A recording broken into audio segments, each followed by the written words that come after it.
ச்சே, நமக்கு மட்டும் எதுக்கு பிரச்சனைன்னு யோசிக்கிறீங்களா? நம்மனால இந்த பிரச்சனையிலேருந்து விடுபட முடியாதான்னு கஷ்டப்படுறீங்களா? இந்த கதை உங்களுக்காகத்தான்னு சொல்ல மாட்டேங்க, எல்லாருக்காக தான். கதைக்குள்ளே போயிடுவோமா?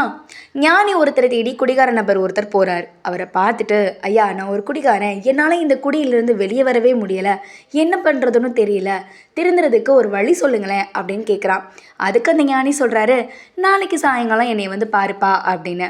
அடுத்த நாள் சாயங்காலம் ஞானியை தேடி அந்த குடிகாரன் போகிறான். இவன் வர்றதை பார்த்த ஞானி ஓடி போய் தூணை கட்டி பிடிச்சிக்கிட்டாரு. ஐயோ என்னை விட்டுரு என்னை விட்டுரு அப்படின்னு கத்துறாரு, கதறாரு. உடனே அந்த குடிகாரன், ஐயா நீங்கள் தானே தூணை பிடிச்சிட்ருக்கீங்க, அதை விட்டுடுங்க அப்படின்னு சொல்கிறான். உடனே ஞானி சிரிச்சுக்கிட்டே, என்ன தம்பி, தூணு தானே என்ன பிடிச்சிருக்கு, நான் எங்கே அதை பிடிச்சிருக்கேன் அப்படின்னு சொல்கிறாரு. ஐயா நிஜமாவே நீங்கள் தான் அதை பிடிச்சிருக்கீங்க.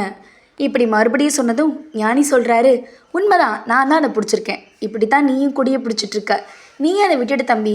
உண்மையான மாற்றங்கிறது நம்மக்கிட்டே இருந்து தான் வரணும், யாரோ ஒருத்தர் சொல்கிறது மூலமாக வரப்போகிறதில்ல. நாம் எடுக்கிற அந்த முயற்சியில் தான் மாற்றம் வரணும்னு சொன்னார் அந்த ஞானி. ஓமையோடையும் ரொம்ப அழகாகவும் ஞானி சொன்னார்ல. உண்மைதாங்க, மாற்றம் வரணும்னா முதல்ல நாம் தீய பழக்கங்கள்லேருந்து வெளியே வரணும். அட்லீஸ்ட் வெளியே வர்றதுக்கான முயற்சியாவது செய்யணும். என்ன நான் சொல்கிறது? கதை கண்டிப்பாக உங்களுக்கு பிடிச்சிருக்குன்னு நினைக்கிறேன். கதை பிடிச்சிருந்தா ஒரு கதை சொல்கிறேன் கேளுங்க. யூடியூப் சேனலை சப்ஸ்கிரைப் பண்ணிக்கோங்க அண்ட் லைக் பண்ணிவிடுங்க. உங்களுடைய நண்பர்களுக்கும் ஷேர் பண்ணுங்கள். அப்புறமா இன்ஸ்டாவில் ஃபேஸ்புக்கில் ஆர்ஜே ஜீனத்தை ஃபாலோ பண்ணிவிடுங்க. மீண்டும் இதே மாதிரி இன்னொரு அற்புதமான கதையில் உங்களை வந்து சந்திக்கும் வரை உங்களிடமிருந்து விடைபெறுவது நான் ஆர்ஜே ஜீனத். நன்றி.